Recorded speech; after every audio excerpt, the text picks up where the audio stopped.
Next day साहिल दोपहर के आसपास ही जागा। तैयार होने के बाद साहिल गोल्डन लीफ होटल गया। Hello mister Khurana, hello mister Khurana. जैसे ही वह होटल के अंदर गया, चारों ओर से अभिवादन सुनाई देने लगे। दोपहर का खाना खाकर साहिल आराम करने के लिए चेयरमैन ऑफिस में चला गया। कुछ देर बाद दरवाजे पर दस्तक हुई। नॉक नॉक, कम इन। पर्ल ने दरवाजा खोलकर अंदर कदम रखा।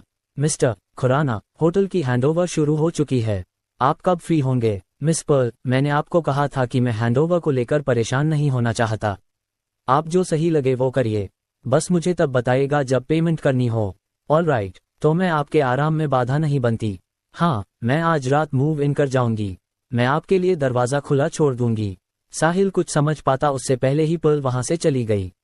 डैम, वह मुझे फिर से फंसा गई। वह कुर्सी पर बैठकर फोन चलाने लगा। उसने इंस्टाग्राम खोला और पैट्रिक का एक डायरेक्ट मैसेज देखा। पैट्रिक, साहिल कब कैंपस आ रहे हो? साहिल, लगता है कल। साहिल ने जवाब भेज दिया। कुछ ही सेकंड बाद पैट्रिक, साहिल, मुझे तुम्हें कुछ बताना है, लेकिन तुम शांत रहना। साहिल, जल्दी बोल। पैट्रिक, उस हरामी लियो ने तुम्हारी वो फोटो जिसमें तुम खून उल्टकर बेहोश हुए थे यूनिवर्सिटी की वेबसाइट पर पोस्ट कर दी है। साथ ही तुम्हारी पुरानी अचीवमेंट्स भी। तुम फेमस हो गए हो। साहिल, FCK, अभी भेज। तारांकन। कुछ देर बाद पैट्रिक ने फोटो भेज दी। सच में, वह फोटो साहिल की ही थी, जंगल में बेहोश पड़ा हुआ। ये हरामी, कल रात मैंने तुमसे थोड़ा ब्याज लिया है, बस इंतजार कर, मैं तुम्हें कैसे बर्बाद करूंगा, साहिल ने मन में सोचा। इसके बाद वह फिर फोन चलाने लगा। कुछ देर बाद उसने अमीलिया को मैसेज भेजा।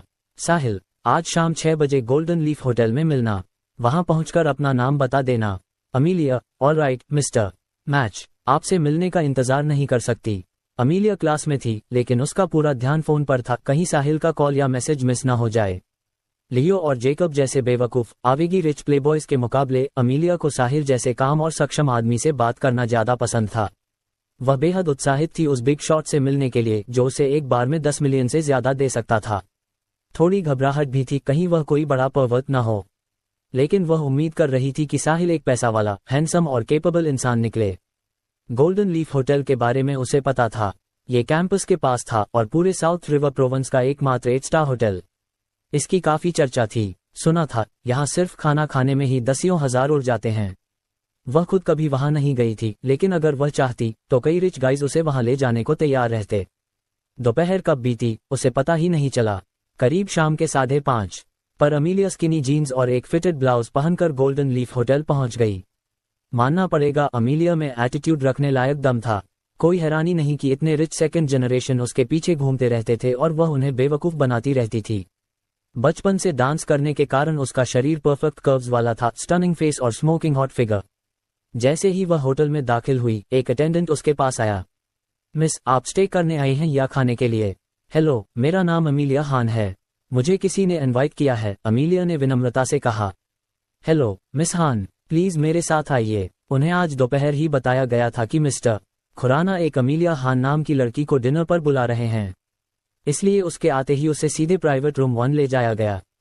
अंदर पहुंचकर अमीलिया ने देखा कि कमरा खाली था। वह बैठ गई, थोड़ी घबराई हुई। कुछ मिनट बाद दरवाजा खुलने की आवाज आई। अमीलिया ने अनायास ही सांस रोक ली। एक युवा शख्स अंदर आया। उसे देखते ही अमीलिया को लगा, ये चेहरा जाना पहचाना है।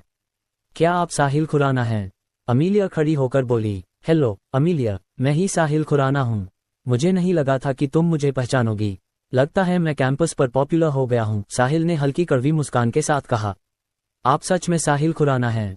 उसने फिर पूछा। In the flash. और क्या आप वही लिल मैच हैं जिसने मुझे कल रात 10 मिलियन से ज्यादा दिए थे? क्यों, क्या मैं वैसा नहीं दिखता? लेकिन ये कैसे हो सकता है? अगर आप साहिल हो तो आप। अमीलिया शॉक में थी, शब्द ही नहीं निकल पा रहे थे। कैंपस में साहिल की चर्चा पिछले 2 दिनों से इतनी थी कि उसका नाम हर तरफ था, लेकिन किसी अच्छी वजह से नहीं। उसकी गर्लफ्रेंड उसे छोड़कर चली गई थी और वह ये सहन न कर पाया और खून उल्टकर बेहोश हो गया। उसकी तस्वीर तक वायरल हो चुकी थी। अगर यह वही साहिल था तो उसकी गर्लफ्रेंड ने उसे क्यों छोड़ा? असल में तो उसे दूसरों की गर्लफ्रेंड्स छीननी चाहिए थीं। कौन मूर्ख उससे ब्रेकअप करता? अमीलिया, साई, ये लंबी कहानी है। बैठो, खाना खाते हुए बात करेंगे। अमीलिया बैठ गई, लेकिन उसकी नजरें लगातार साहिल पर ही थीं। उसे यकीन ही नहीं हो रहा था कि यह वही साहिल था जो कैंपस पर मजाक का विषय था। कुछ देर बाद खाना आ गया। कुछ मिनटों में टेबल तरह तरह के पकवानों से भर गया। मिस्टर चेयरमैन, खाना आ गया है, प्लीज एंजॉय, किसी भी मदद के लिए बुला लीजिए। नए लॉबी मैनेजर ये कहकर निकल गए। मिस्टर चेयरमैन, अमीलिया को लगा उसने शायद गलत सुना, लेकिन क्या वाकई गलत सुना था? उसके मन में और सवाल उठने लगे। अमीलिया, चलो खाना शुरू करें, तुम्हें भूख लगी होगी, साहिल ने कहा। उसने उसके लिए रेड वाइन भी डाल दी। अमीलिया ने टेबल पर रखे व्यंजनों को देखा। इनमें से कई चीजें उसने सिर्फ टीवी पर देखी थी, असल में कभी नहीं। उसने एक कौर लेकर चखा। खाना वाकई लाजवाब था। आखिर 8 स्टार होटल था। दोनों ने लगभग खाना खत्म कर लिया। तभी अमीलिया खुद को रोक नहीं पाए और पूछ बैठी, साहिल, कैंपस में जो अफवाह चल रही है, क्या वह तुम हो? यस, वह मैं ही हूँ, साहिल ने शांत स्वर में कहा। लेकिन ये कैसे संभव है? कुछ भी असंभव नहीं, अमीलिया। मैं हमेशा मानता था कि प्यार में स्टेटस नहीं मिलाना चाहिए, इसलिए मैंने कभी रिवील नहीं किया कि मैं कौन हूँ।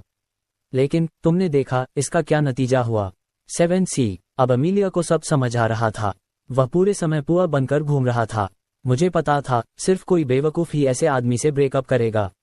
असल में मैं उस रात सिर्फ लियो को गुस्सा दिलाना चाहता था, क्योंकि उसने मेरी गर्लफ्रेंड चुराई, साहिल बोला। वह किसी को सिर्फ गुस्सा दिलाने के लिए 10 मिलियन दे सकता था। साहिल की असली हैसियत सच में डराने वाली थी। वह सारा योर गर्लफ्रेंड। ये साहिल, तुम्हें दुखी होने की जरूरत नहीं। दुनिया में बहुत सी लड़कियां हैं, अमीलिया ने दिल से कहा। इट्स ऑल राइट, दुख की कोई बात नहीं। ब्रेकअप के बाद मैंने सोचा, क्यों न वही इस्तेमाल करूं जो मेरे पास है। क्या तुम ऐसा नहीं सोचती, अमीलिया? यूर राइट, लेकिन क्या तुम मेरा ये सीक्रेट अपने तक रख सकती हो? मैं लो प्रोफाइल रहने का आदी हूँ। इनाम के तौर पर तुम यहाँ कभी भी फ्री मील्स खा सकती हो। कैसी लगी डील? फ्री? ये मैं बताना भूल गया कि यह होटल मेरा है। अमीलिया जब गोल्डन लीफ होटल से बाहर निकली तो पूरी तरह दंग रह गई। जिस साहिल खुराना को लोग गरीब समझते थे, वह असल में एक गुप्त बिग शॉट निकला। कौन इस पर यकीन कर सकता था? और ऊपर से गोल्डन लीफ होटल का मालिक भी वही। ये होटल कितने का होगा? 10 बिलियन, 20 बिलियन? पर सबसे चौंकाने वाली बात यह थी कि गोल्डन लीफ होटल तो साहिल की असली दौलत के सामने कुछ भी नहीं लगता था। अगर ये सिर्फ उसकी एक प्रॉपर्टी थी तो उसकी कुल संपत्ति कितनी होगी? 100 बिलियन, 200 बिलियन? और मजेदार बात तो ये थी कि ऐसे आदमी को सारा ने छोड़ दिया। अमीलिया सारा को जानती थी। दोनों यूनिवर्सिटी के डांस क्लब में थीं। भले ही दोनों बहुत करीब नहीं थीं, मगर एक दूसरे को पहचानती तो थी ही। अमीलिया को लगा, अगर सारा को साहिल की असली बैकग्राउंड पता होती तो वह जरूर पछताती। इसे ही कहते हैं, तिल के बदले जहाज खो देना। चूंकि साहिल चाहता था कि यह राज अभी राज ही रहे और वह लो प्रोफाइल में रहना चाहता था, इसलिए अमीलिया ने भी ऐसा ही किया। वैसे भी साहिल को लेकर उससे लड़ने वाला अब कोई था नहीं। उसने मन ही मन फैसला कर लिया था, वह साहिल के साथ रहना चाहती है। और इसे ध्यान में रखते हुए उसे लगा कि अब वह स्ट्रीमिंग जारी नहीं रख सकती। अगर वह स्ट्रीम शुरू करती तो लोग जरूर उसे क्रिटिसाइज करते। स्ट्रीम में लोग कुछ भी बोल देते हैं। बहुतों की नज़र में वह शायद पहले ही साहिल की वुमन बन चुकी थी, जबकि उनके बीच कुछ हुआ भी नहीं था। बस एक बार साथ खाना खाया था। अमीलिया नहीं चाहती थी कि लोग उसे गालियां दें, और सच कहें तो उसे गिफ्ट बोनस में 7 मिलियन से ज्यादा मिल चुका था। इससे वह अपने परिवार के लिए एक बड़ा घर भी खरीद सकती थी। और अगर वह साहिल के साथ रहेगी तो पैसों की चिंता तो खत्म ही समझो। खाना खत्म करने के बाद साहिल अपनी कार लेकर रिवर सिटी में घूमता रहा। उसने अपने लिए कुछ सिंपल कपड़े लिए, क्योंकि उसे अगले दिन कैंपस वापस जाना था। उसे लगा लो प्रोफाइल रहना बेहतर होगा।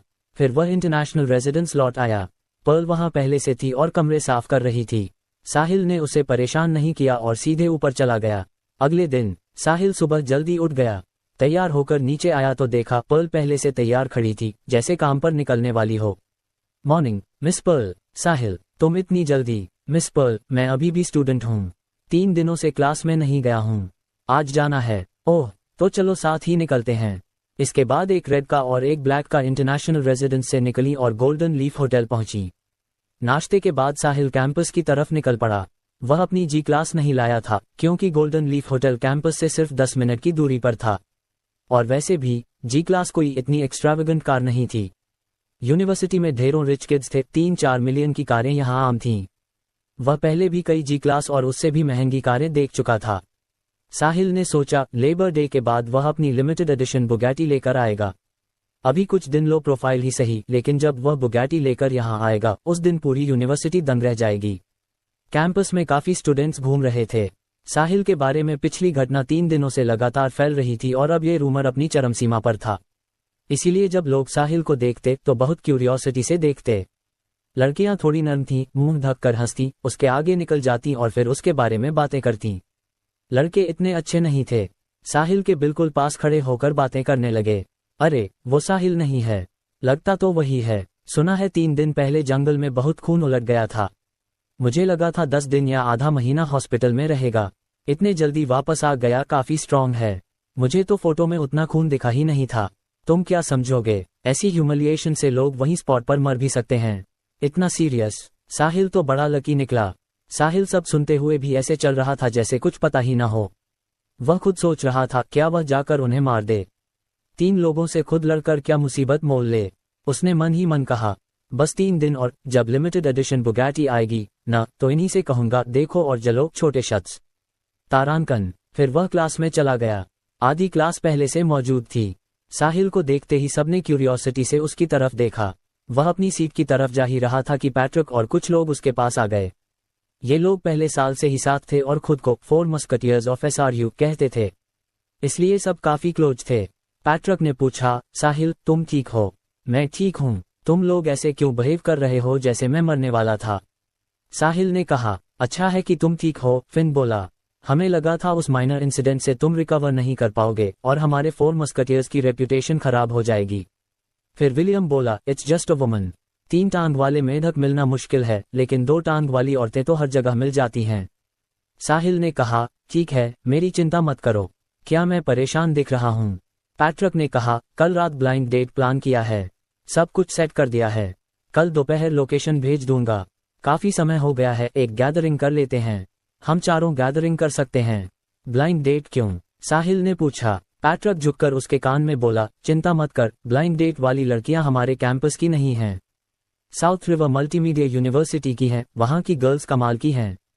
हमारी यूनिवर्सिटी से कहीं बेहतर।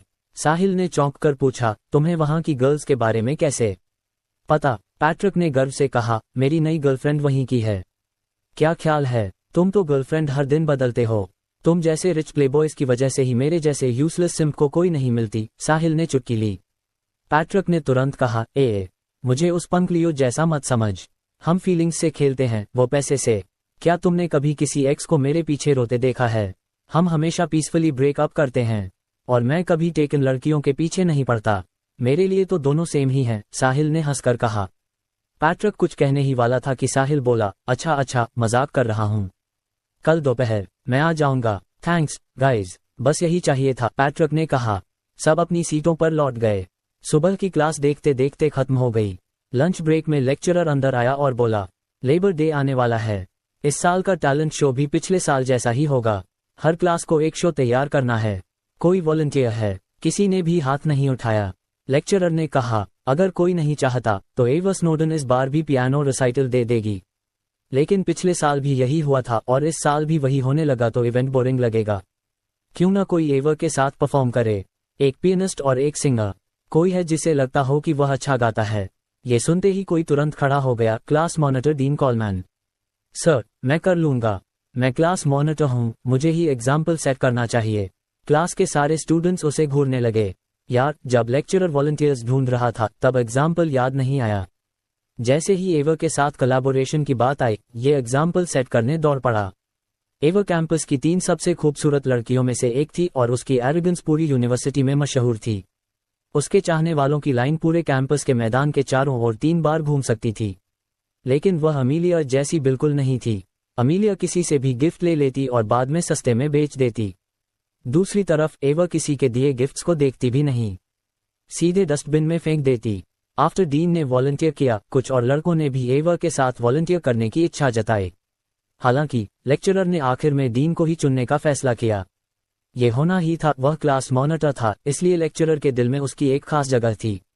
एवा, डीन, अभी कुछ दिन बचे हैं, तुम दोनों जल्दी रिहर्सल कर लो। मैं तुमसे किसी प्राइज की उम्मीद नहीं कर रहा, लेकिन शर्मिंदा भी मत करना हमें। ये कहकर लेक्चरर क्लासरूम से बाहर चला गया। लेक्चरर के जाते ही दरवाजे पर कोई दिखाई दिया। एक्सक्यूज मी, क्या साहिल खुराना यहाँ है? ये सुनते ही क्लास के सब लोग दरवाजे की तरफ देखने लगे। डैम, ये तो अमीलिया हान नहीं है, 3 गॉडेसेस में से एक। ये किसे ढूंढ रही है? साहिल खुराना? नो वे, अमीलिया, तुम किसे ढूंढ रही हो? एक स्टूडेंट ने पूछा। मैं साहिल खुराना को ढूंढ रही हूँ, अमीलिया ने जवाब दिया। डैम, ये सच में उसे ढूंढ रही है। सबकी निगाहें एक साथ साहिल पर टिक गईं। साहिल के पास कोई चारा नहीं था। वह उठकर क्लासरूम से बाहर चला गया। दरवाजे तक पहुंचकर उसने अमीलिया से कहा, चलो, और वह उसके आगे आगे चल पड़ा।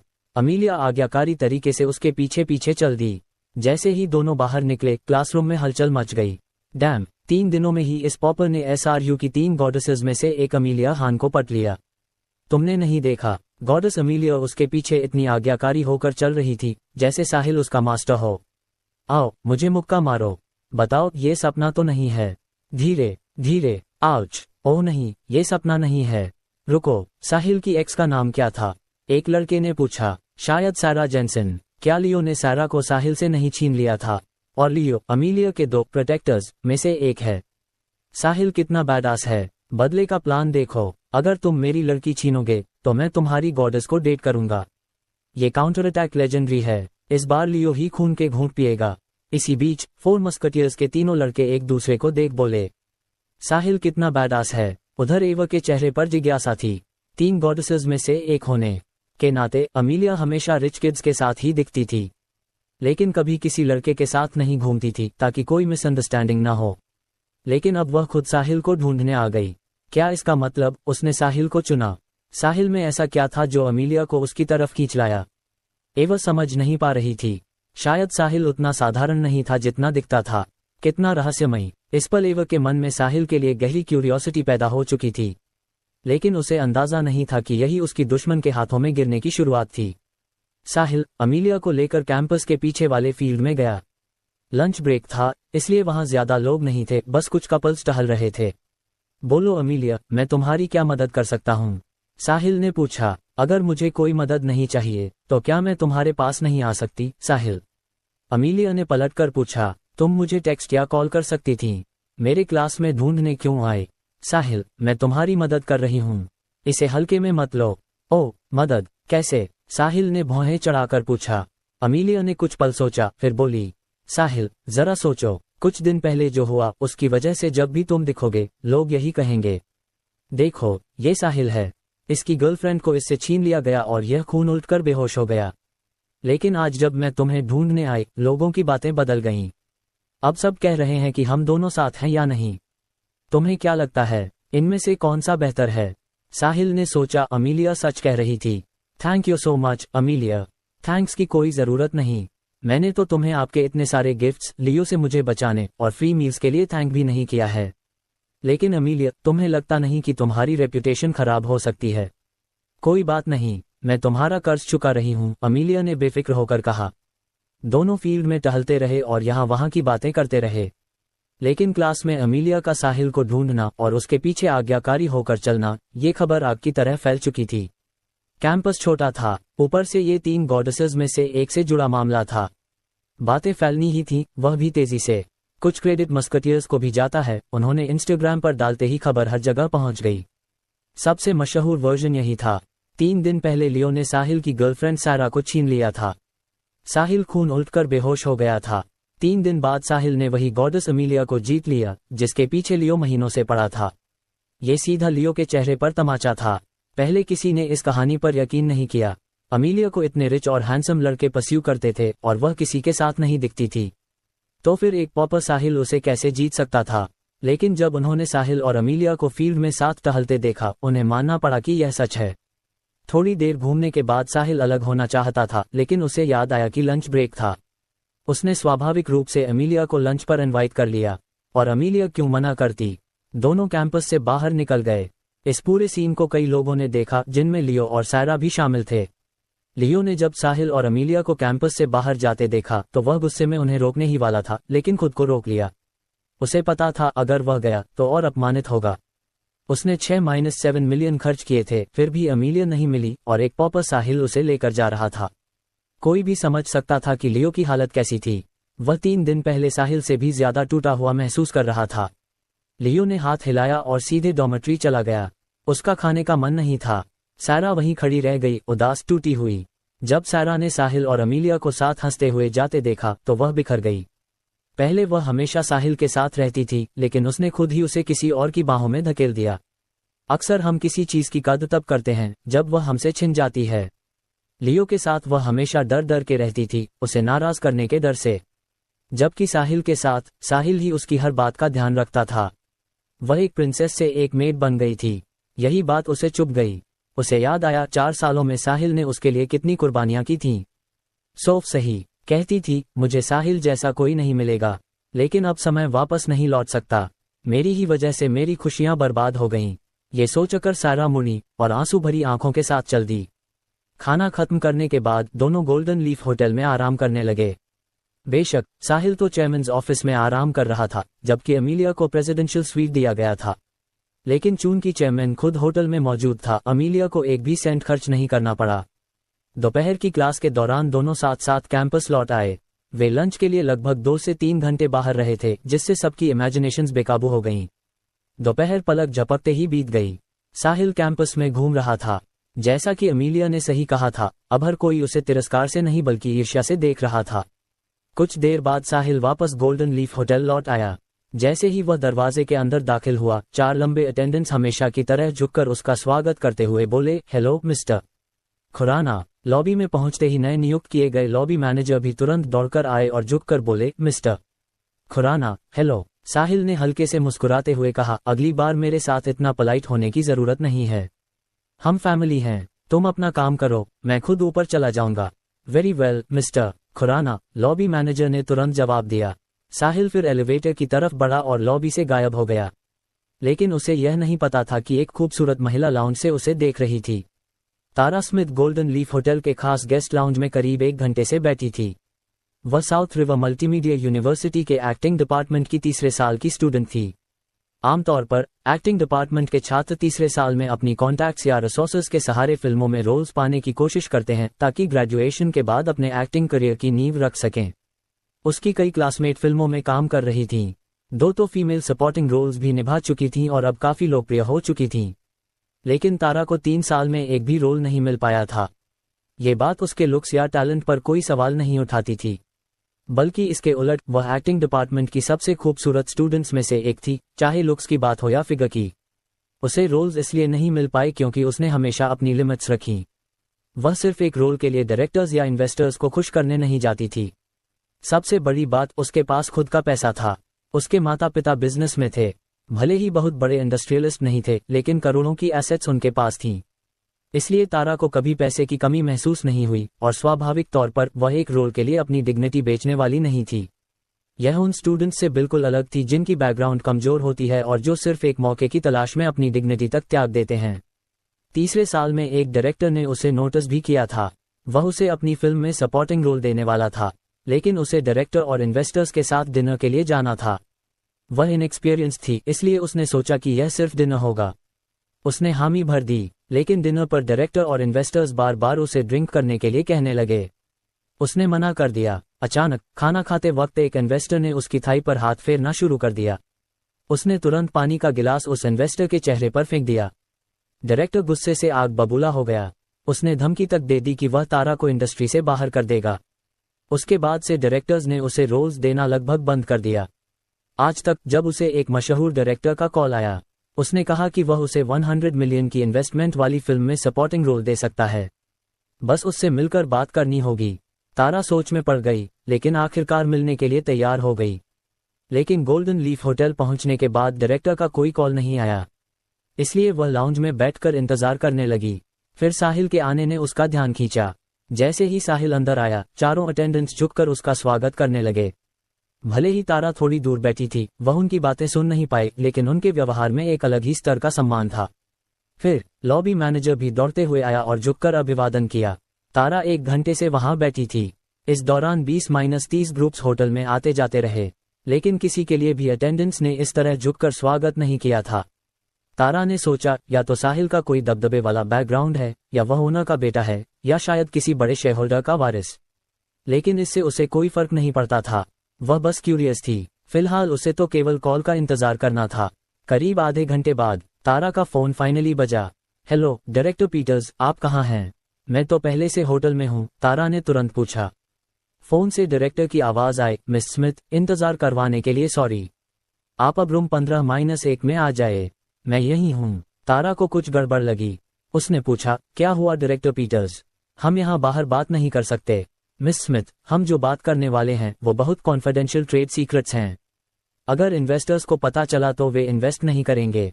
तारा ने शांत आवाज में कहा, डायरेक्टर पीटर्स, मेरा मानना है कि हम यहाँ बाहर भी कंफर्टेबली बात कर सकते हैं। चाहें तो एक प्राइवेट रूम ले लें, किसी को पता नहीं चलेगा। डायरेक्टर की आवाज अचानक कड़ी हो गई। मिस स्मिथ, ये 100 मिलियन की फिल्म है। सपोर्टिंग रोल बहुत इंपॉर्टेंट है और बहुत लोग इस रोल पर नजर गड़ाए हुए हैं। मैंने आपके लिए बहुत मेहनत की है। अगर आप नहीं आई तो मैं किसी और को चांस दे दूंगा। तारा ने गहरी सांस ली। तो किसी और को दे दीजिए। Good bye. और उसने कॉल काट दिया। क्या यह मजाक था? अंधेरा हो चुका था। वह जानती थी कि अगर वह रूम 15-1 में जाती तो शायद सुरक्षित वापस भी न लौटती। कॉल काटते ही उसने अपना बैग उठाया और होटल से निकल गई। फिर उसने एक का बुलाकर कैंपस लौटने का फैसला किया। एक सपोर्टिंग रोल के लिए अपनी डिग्निटी बेचना। Dream on. Golden leaf hotel की 15th फ्लोर।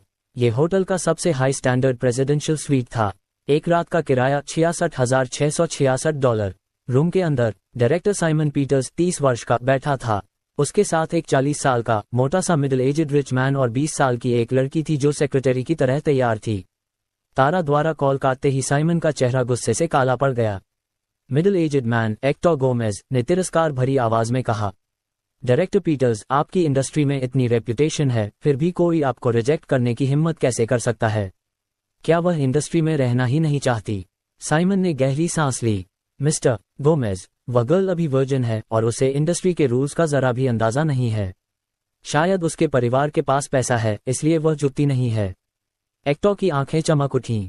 वर्जिन, ये तो शानदार है। मुझे ऐसी गर्ल्स ही पसंद हैं। क्या तुम उसे मेरे लिए ला सकते हो? मैं 20 मिलियन और इन्वेस्ट कर दूंगा। साइमन ने मजबूरी में कहा। मिस्टर गोमेज, ये थोड़ा मुश्किल होगा।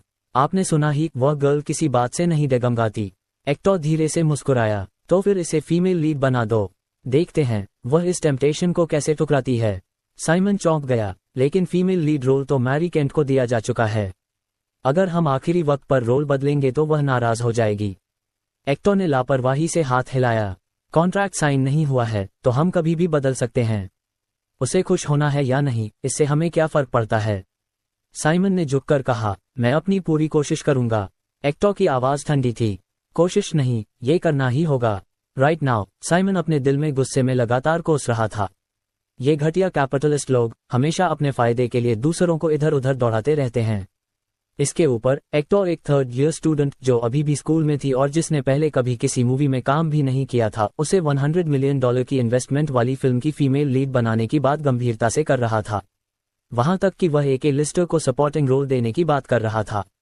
धत, अगर ये खबर बाहर गई तो मैरी के फैंस उसे जिंदा खा जाएंगे। अगर उस लड़की में स्किल्स होती तो ठीक था, वह रातों रात मशहूर हो जाती। लेकिन अगर उसकी स्किल्स खराब निकली तो पूरी फिल्म डूब जाएगी। और जब ऐसा होगा, न सिर्फ इन्वेस्टर्स का पैसा फंस जाएगा बल्कि तरह तरह की आलोचनाएं भी होंगी। और आखिर में दोष किस पर आएगा? साइमन पर। दिल में वह एक्टर को खूब कोस रहा था, लेकिन चेहरे पर अब भी एक चापलूसी मुस्कान थी। उसने कहा, डोंट वरी मिस्टर गोमेज, मैं इसे पूरा करने का कोई ना कोई तरीका जरूर निकाल लूंगा। उसके पास और कोई रास्ता भी नहीं था। आजकल जिसके पास पैसा होता है वही मालिक होता है। भले ही वह इंडस्ट्री में मशहूर था, लेकिन अभी उस स्तर तक नहीं पहुंचा था जहां वह ऐसे कैपिटलिस्ट्स को नजरअंदाज कर सके। ये प्रिविलेज सिर्फ टॉप डायरेक्टर्स को मिलता है।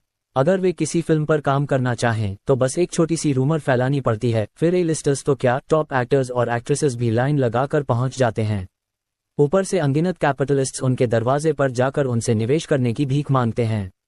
क्योंकि जिस इन्वेस्टर को वह डायरेक्टर चुन लेता है उसका भविष्य सेट हो जाता है। सिर्फ मालामाल ही नहीं, उसकी कंपनी भी चमक उठती है। कैपिटलिस्ट्स का यही तरीका है, जब तक कोई उन्हें प्रॉफिट देता है वे उसके साथ अच्छे से पेश आते हैं। साइमन भी उसी दिशा में बढ़ रहा था। वह दिन रात सपने देखता था कि एक दिन वह भी ऐसा डायरेक्टर बनेगा। अगली दोपहर पैट्रिक ने साहिल को बताया कि blind date golden leaf hotel में होगी और उसे देर न करने की चेतावनी दी। साहिल ने पर्ल को मैसेज भेजकर कहा कि जब वह होटल आए तो स्टाफ उसे एक नॉर्मल गेस्ट की तरह ट्रीट करे। वह भी अपनी पहचान उजागर नहीं करना चाहता था। आफ्टरनून क्लास के बाद साहिल गोल्डन लीफ होटल पहुंचा और चेयरमैन्स ऑफिस में इंतजार करने लगा। बाकी 3 मस्कटियर्स को अभी नहाना और कपड़े बदलने थे। तारा एक बार फिर होटल आई थी। इस बार वह किसी डायरेक्टर से मिलने नहीं आई थी, बल्कि अपने रूममेट मैडिसन जॉनसन के नए बॉयफ्रेंड द्वारा दिए गए डिनर में शामिल होने आई थी। गोल्डन लीफ होटल के एंट्रांस पर खड़ी वे चारों पैट्रिक और उसके दोस्तों का इंतजार कर रही थीं। मैडी, क्या तुम्हारा बॉयफ्रेंड सच में हमें यहाँ डिनर पर ट्रीट कर रहा है? हम तो कल मजाक कर रहे थे, क्यों न कहीं और चलें? दूसरे रूममेट अलीजा गोल्डमैन ने पूछा। कल उन्होंने सुना था कि मैडिसन का नया बॉयफ्रेंड उन्हें डिनर पर ले जाना चाहता है और उसने उनसे जगह चुनने को कहा था, तो उन्होंने कैजुअली गोल्डन लीफ होटल का नाम ले दिया। उन्हें उम्मीद नहीं थी कि वह इसे सच में मान लेगा। लिज, चिंता मत करो, मुझ पर भरोसा करो। अगर वह मुझे अपना गर्लफ्रेंड कह रहा है तो एक डिनर तो अफोर्ड कर ही सकता है। मैडी, तुम्हारा बॉयफ्रेंड अच्छा लगता है, वह जरूर किसी रिच फैमिली से होगा। मैं जेलस हो रही हूँ। क्या तुम उससे पूछ सकती हो कि उसके कुछ रिच फ्रेंड्स भी सिंगल हैं? शायद हमें भी कोई मिल जाए। तीसरी रूममेट रोजली किंग ने कहा। आज वह हमें डिनर पर ले जा रहा है तो वह अपने रूममेट्स को भी साथ लाएगा। तुम खुद देख लेना कि कोई पसंद आता है या नहीं। मैं सेटिंग करवा दूंगी, मैडिसन ने मुस्कुराकर कहा। क्या उसके रूममेट्स भी उसकी तरह रिच हैं? कहीं वे सब पुअर न हों? मुझे नहीं पता। रोजी, हर समय रिच बॉयफ्रेंड के सपने देखना बंद करो। कोई पोटेंशियल वाला भी बुरा नहीं होता, तारा ने कहा।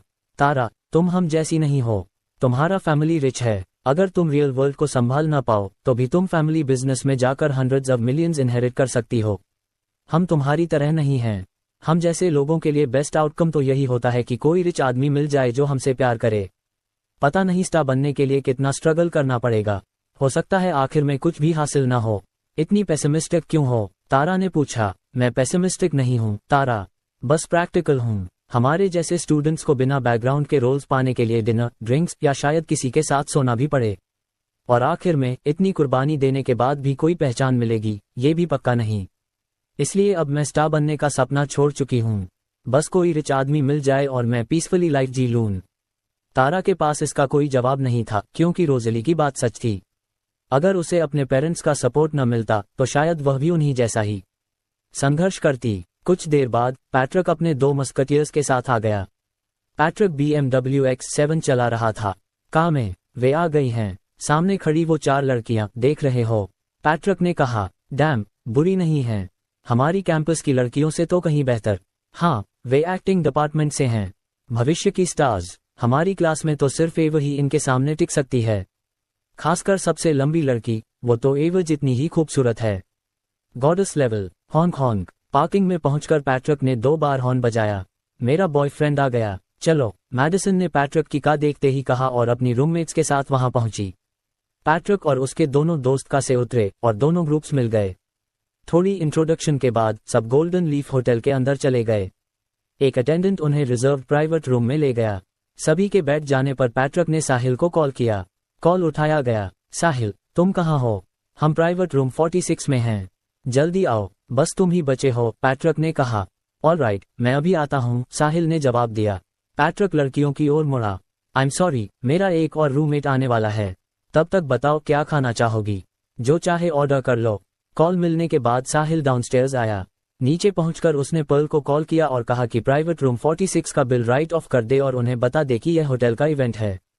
कुछ ही देर बाद साहिल प्राइवेट रूम 46 पहुंचा। आई एम सॉरी, मुझे थोड़ा काम निपटाना था, साहिल ने माफी से कहा। साहिल के बैठते ही खाना परोसा गया और सब खाने लगे। पैट्रिक और साहिल को छोड़कर बाकी 6 लोग पहली बार यहाँ खाना खा रहे थे, इसलिए वे लगातार प्रेज करते रहे।